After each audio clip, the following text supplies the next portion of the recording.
with main character syndrome frustrates DMs and players across campaigns.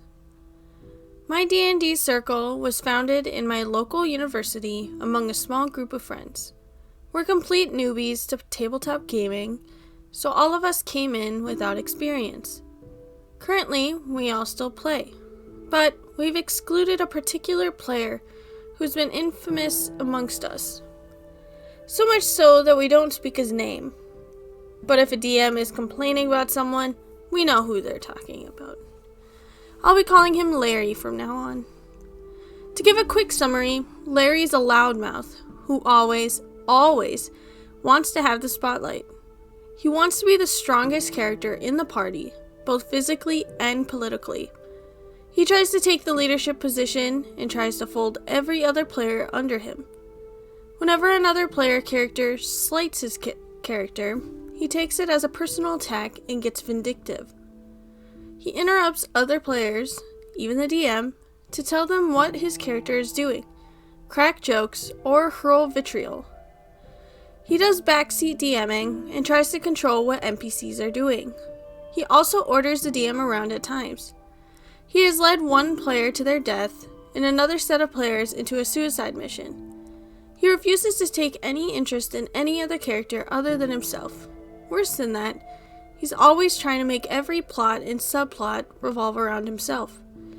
Which I suppose it means he has the mother of all main character syndromes. And if you're thinking, why didn't you guys say anything? After reading all that, we have. He either refused to acknowledge our complaints, asked us the same thing, attempted gaslighting, or put a target on our head for his vengeance.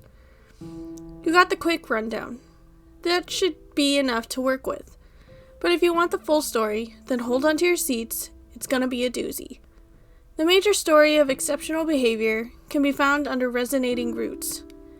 But other campaigns show what a horror story Larry has been to us. Campaign 1, College Trials. A campaign set in a university with magic underground, a la Harry Potter, or aka Harry Potter, I'm guessing they meant, DM'd by Gull. He noted that he was pressured by Larry into allowing him to do a lot of things.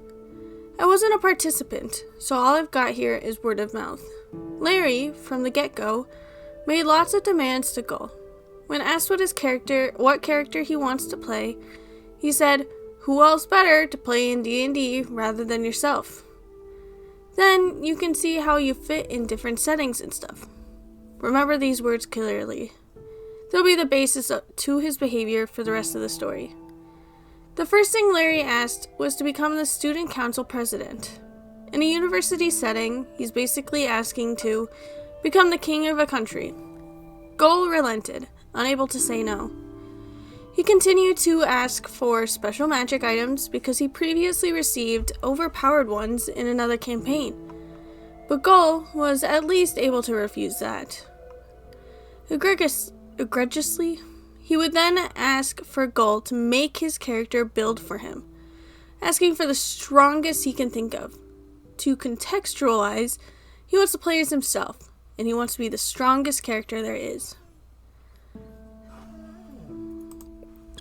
Starting off with his position as student council president, he lorded over everyone as if he was above them. Given that he had that high status from the beginning, there was little to nothing that can be done about it by other players. He then attempted to divide the party by attempting to recruit them to the student council, where they would be under him. Only one player joined, who was already close to him in real life. He would use some slogan about his ideals, and kept repeating it in real life, which everyone got sick of. Another player recounted his experiences after rejecting the offer to join. Larry would keep alienating him, bad-mouthing him as a traitor to the cause. As he was a prez, refusal to join meant that he was a traitor to the university as a whole, and Larry kept hammering it to him. While it was noted to be in a joking manner, being treated that way, even as a gag, was mentally draining. During the penultimate session, he and the player he recruited entered the BBEG's lair ahead of the party. As it wasn't balanced for just two players, they were quickly pushed to a corner. Gull opened the door for them to escape and regroup with the others. But instead, he shouted back that the manly thing to do would be to fight to the death. The other player had to agree with that course of action due to being his underling. And I don't want to imagine what Larry would do to him if he escaped. They both died afterwards. If he died alone, I wouldn't be sore about the story, but he had to drag someone else down with him. Gull would later mention an odd case where he was talking to a Muslim character who wore a hijab in the campaign. Larry put pressure on him to have him remove her hijab because he does not trust her or that she could be hiding something. Sounds like standard racism, except we're from a country where the majority of the population are Muslims, so hijab-wearing women are an extremely regular sight. I have no idea why he thought the way he did, and I will never understand. He isn't Muslim, but he should know better as a local. Campaign 2, Freedom for New York, a sequel to College Trials. This campaign is strange to note because Larry didn't even participate in this campaign until the last session, but he still had a negative impact on those who were. Larry wasn't able to accept his character's death in College Trials, so he asked Gull to revive him somehow. His character was rebirthed, albeit corrupted, as someone else who Gull played. Right off the bat, he immediately tried to wrestle control of the organization the party were under. But this time, we were able to push back because Gull's playing him, not Larry. Gull was doing everything he can to emulate Larry's character, and everyone hated him as an NPC. We were not aware of Larry's involvement on the matter. During the finale, Larry heroically emerged as a player when his character was turned back to his former self. Immediately, he tried to make it all about himself and how he wants revenge against the BBEG for corrupting him and that it was his fight. He immediately started folding all of us under him, even though none of our characters know him. Many were adults who wouldn't take orders from a dead college student. At the end, with the BBEG not fully defeated, he would push his character to the front and center and express his desire to hunt him down, despite not even watching a single session and despite it being another player's major goals, which he strived for throughout the whole campaign. When the player mentioned the BBEG was a tough nut to crack because he could disguise himself as anyone, he did a lot of scheming to get one over. He then said, because of the corruption, he should be able to sense the BBEG wherever he went. Did I mention he was 2 levels higher than the rest of the party? Despite not playing a single session, nor participating till the end, because he pressured the DM to make him return alive stronger than everyone else. Yeah. He also demanded there to be a statue of him with an epithet of his heroics in the previous campaign. I was somewhat annoyed that all of us players were spending 10 minutes of our session reading about his heroics when as characters, none of us were involved with the university, so I have no idea who he is. Yet Gull droned on about it because he was pressured to. For the sequel, Gull planned to single Larry out from the other parties after complaints from other players. He would only partner him with the one person who enjoys his company, the aforementioned underling from College Trials. The sequel didn't happen because Gull got busy with life. Campaign 3, Resonating Roots. Fantasy campaign where it all started for all of us. This campaign started before the previous 2 campaigns, but ran even longer. The issues denoted here occurred after the previous 2 incidents chronologically, so I stated it later. The DM here is Faust. He started the tabletop hobby for each and every one of us.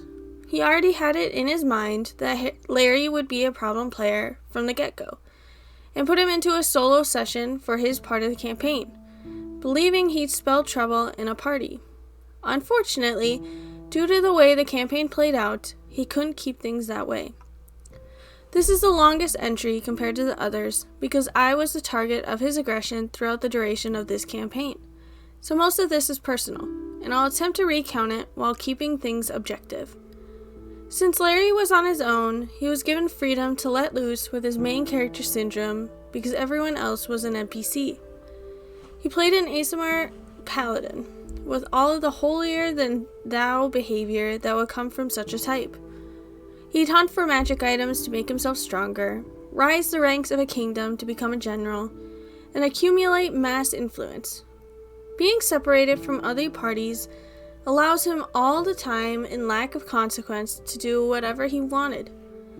Faust, knowing he would play like that, allowed it to happen, because if he kept fulfilling Larry's wishes, the other party members would be safe from him. A quick interlude before the main conflict. Over lunch, while he was sitting with other players, they started talking about the game. When one of the girls mentioned she was playing a tiefling, he casually joked about taking her under him as a slave. As there were a lot of people together that time, the girl didn't want to start a ruckus, so she just brushed it off and thought nothing of it. However, now that we sat down and started talking about Larry's conduct, we see this as an exceptional piece of action, even if it wasn't inside the campaign itself. Now, for the conflict that involved me. Because of the progression of the storyline, my party eventually made it to his capital. We had a run-in with the BBEG previously when we defended a Yuan-Ti kingdom from him. Obviously, having personally fought him, the party could supply him with necessary information regarding the enemy. He refused to listen to any of it, deemed the BBEG the party fought a fake, because only he knew anything about the BBEG and only he could put him down for good. Despite the BBEG being a nationwide problem, he made a personal one that centered around himself and his royal upbringing, robbing every other player any relevance in the storyline. The main storyline, mind you. The only way we could even hope to participate in the main quest at this stage was to fall under his ranks and take orders from him. Because all of us were wandering adventurers, and Faust spoiled him during the time he kept him away from us. We had neither the political influence nor the army to do otherwise. 5 players, just take away their personal goals and stories and throw them under the ranks of the 1,000 soldiers he commands. I was playing a rogue, and I hated the idea of becoming someone else's lackey, let alone a side character to someone else's story. I argued back against waging a war against the BBEG, that it would just send people to their deaths, and that destroying the magic items that he had been gathering would be an option that would be better. As a player, I'd rather a small adventuring party to search for MacGuffins over becoming another number within thousands. He refused to accept any other opinion and put me down as a lowly rogue who did not suffer enough, that I was too small to comprehend the grand scale of the conflict. We argued over some things before Faust ended the session prematurely to put a stop to it. It was the sessions afterwards that I started noticing his bad habits. He tunes out of the table whenever it isn't his time to shine. That's him on his best behavior. Most of the time, he interrupts the DM while he's not even in the scene to mention how his character reacts to watching the scene from afar. He'd even interrupt other players during their own scenes to do that. There was a session much later down the line where several players finally got together to play after months of hiatus. Larry, who had his solo sessions weeks prior, was to make a cameo. As soon as he appeared, started chatting up every NPC involved and eating up screen time despite the others. Faust had his character settle things elsewhere so the players could actually play. There was even a time where Faust was struggling to roleplay a character with his voice, so tried to ease the burden using chat. Larry had the gall to order him to continue using his voice, then blamed all the spectators for giving Faust cold feet. I'll pause on Larry to mention another problem player, which is Canon.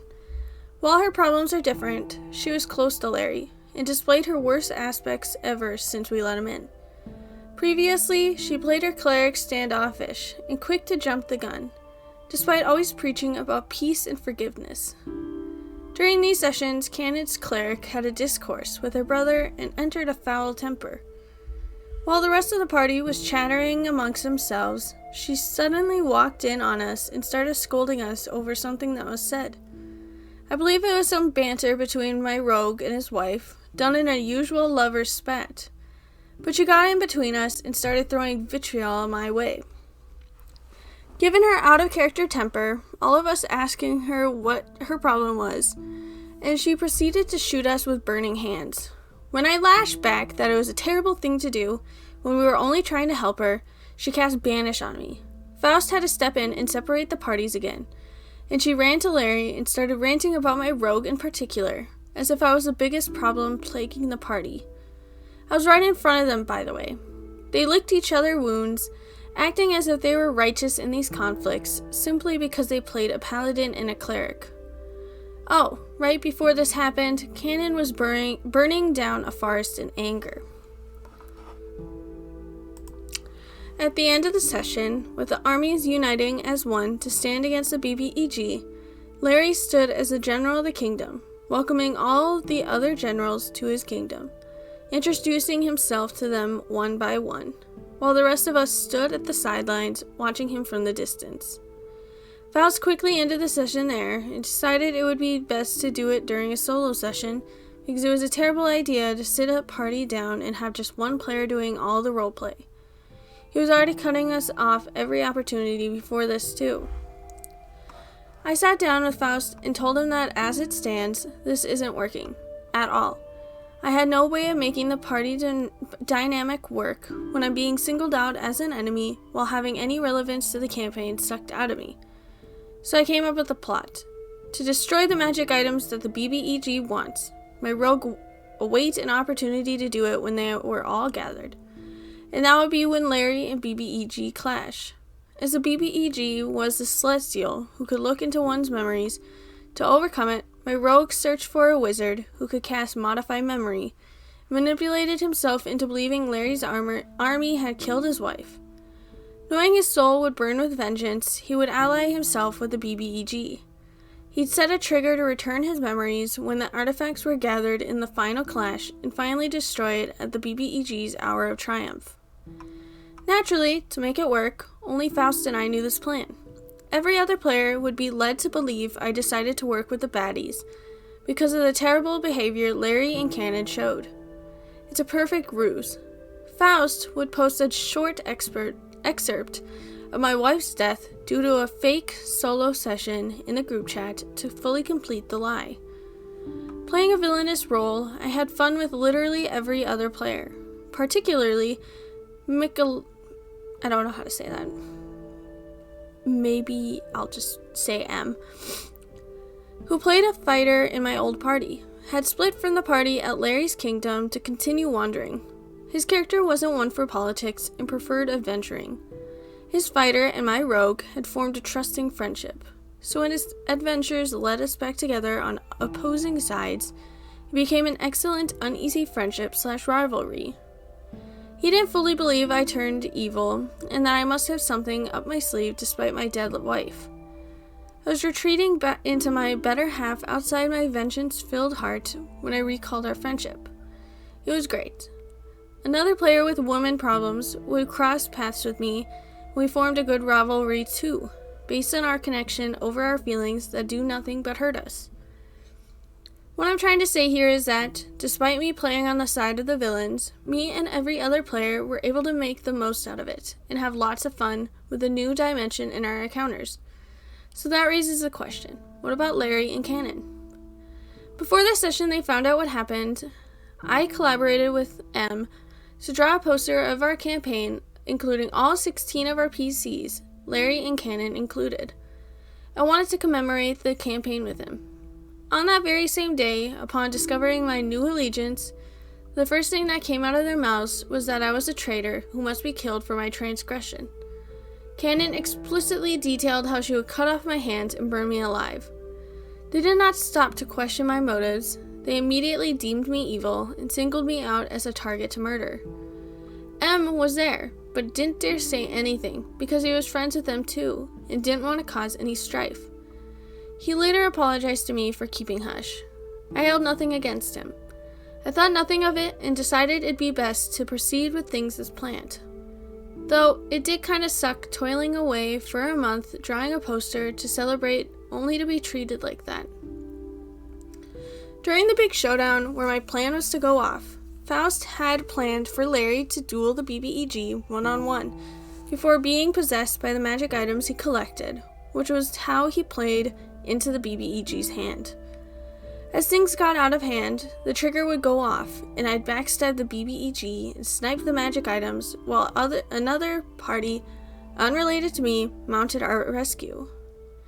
To facilitate that, the room was rigged and filled with high-level minions to dissuade the party from attempting anything other than the duel.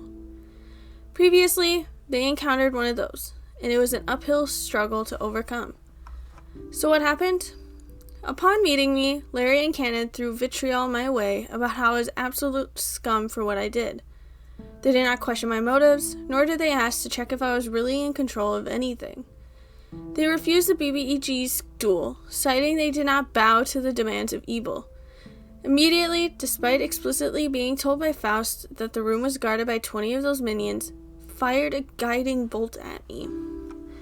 Naturally, initiative rolled. Larry ordered the party to charge into the suicide mission to kill me. If my rogue had been an NPC, they would have died. But since I was in control, I had to make the minions banish the players to keep them from interrupting the duel, because I'm firmly against killing someone else's PC as a player. When they started whining that it was an uphill struggle, Faust and I pointed out that a duel was offered, but Larry turned it down. Larry, in response, told us since he was fighting the BBEG alone and the rest of the party was fighting me, then that constitutes a duel. Both Faust and I were pissed at this jump of logic. When we pointed out that the room was fully guarded, he reasoned that I summoned the minions into the room, which is why he sent everyone out against me. Again, completely ignored the DM. Throughout this botched session, he would constantly tell jokes and interrupt others during their turn, or when they wanted to suggest anything. Another player would mock my rogue for his dead wife, which Larry laughed at, prompting M to tell him to cut it out because that was too far. After the mentally draining session, the plan I had set up over half a year went off, but I felt nothing. I barely said anything because I stopped caring about the campaign. Larry kept interrupting Faust, and I during that moment too, complaining that he'd definitely kill me for the ruse. I sat down to spectate other parties handle their parts while I wasn't involved, drew some art, and made some memes about the campaign. But when I finally reached my hour, I became apathetic.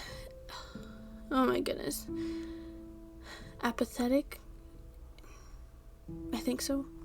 To everything. I told Faust I couldn't do it anymore, and since I've done the one thing my rogue had set out to do, I should leave, even though the campaign was sessions away from completion. After some convincing, I chose to stay, but I was still mentally taxed. Larry would later die, sacrificing himself to save his lover after she became a casualty due to his possession from now destroyed magic items. Didn't stick. He made a big point as he left about how he was one of the first players Faust DM'd, which is extremely far from the truth, and as usual, he kept trying to prop himself up as something special. Later, in a last-ditch attempt to stop the BBEG once and for all the combined parties formed a plan to charge his lair, but it failed.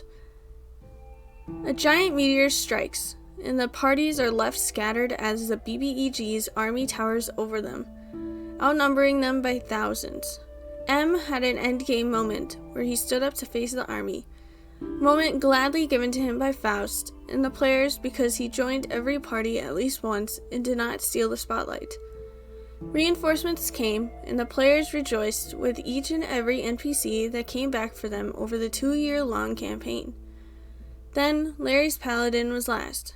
Larry must have requested to be the last to the biggest deal, and his return was met with dead silence. We fought a big war, put the BBEG, and had our happy ending, but we left with a sour taste in our mouths due to the influence of Larry's ego. Though we look back upon this campaign, our first campaign, with fond memories. I still get mental distress looking back at the experience I had, but I left it alone, and let Faust know that I don't ever want to share a session with Larry ever again. Chapter 4. Omen of the Peaks. M became a DM, and he ran this campaign. He made a point of pushing Larry and Cannon in one party and keeping them far, far away from the rest of us. There was roughly a gap of 1 real-life year between the start of this campaign and the end of Resonating Roots. Since I made a point that I didn't want to spend a second of my time on them, I refused to spectate a single one of their sessions.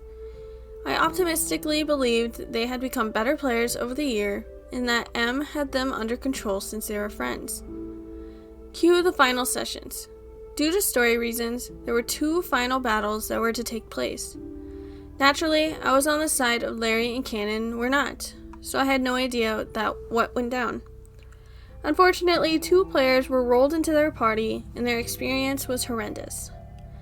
The parties crossed when Larry's team hears sounds moving underneath.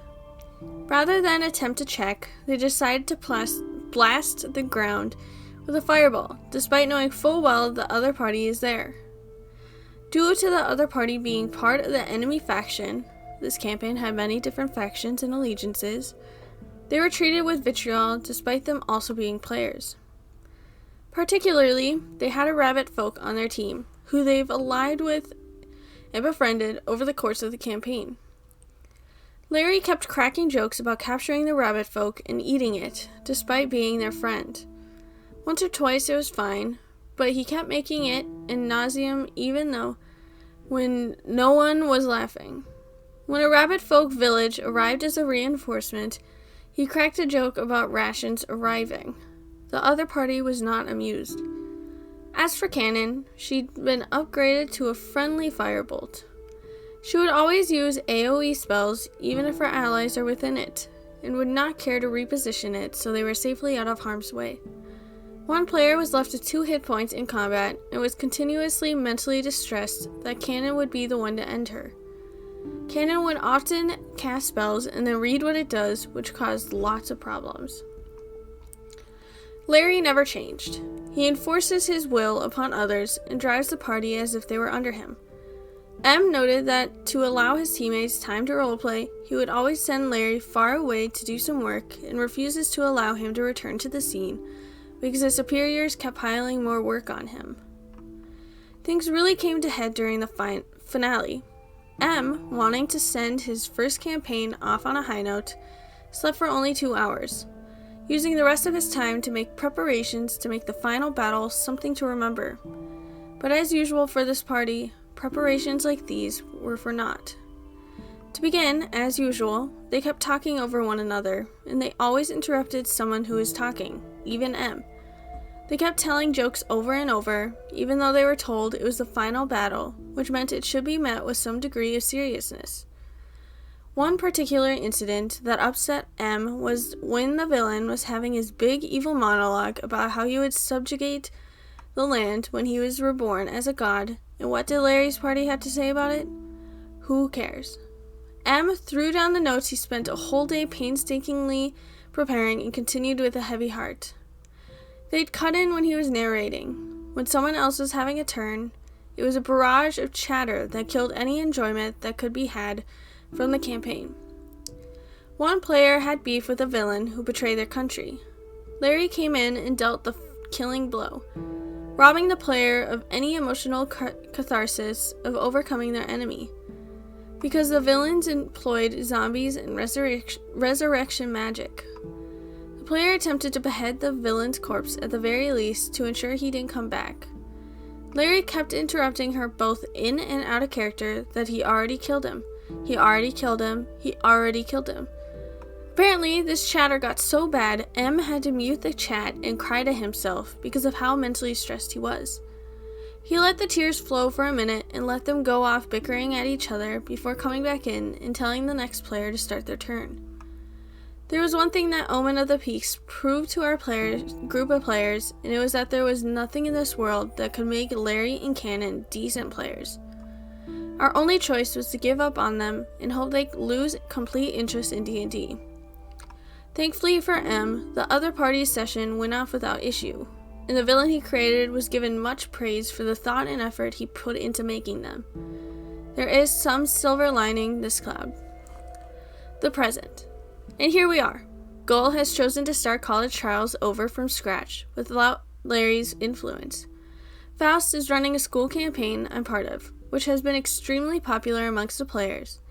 He noted that he kept the player count down to a certain number, and when Larry expressed interest to join, he quickly begged his sister to join to fill out the slots and keep Larry out.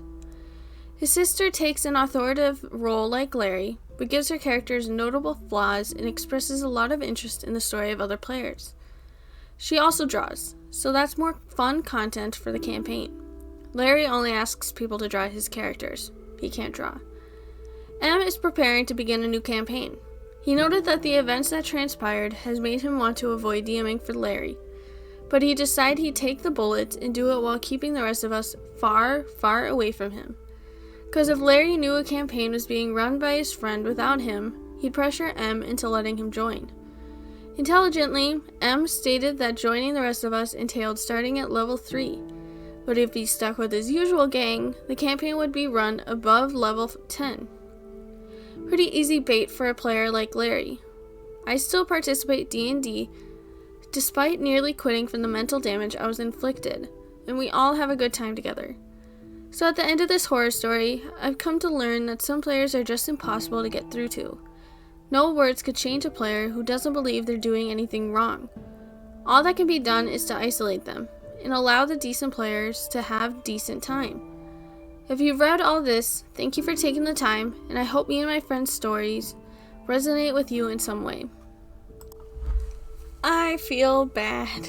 This is a really long one, and throughout the whole thing, I made so many mistakes, but I can't believe how both Cannon and Larry were.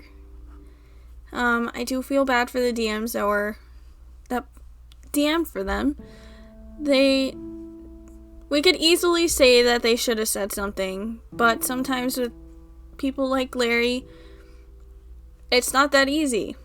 Getting pushed into a corner, getting yelled at, getting always getting talked over or getting pushed to do stuff can really mentally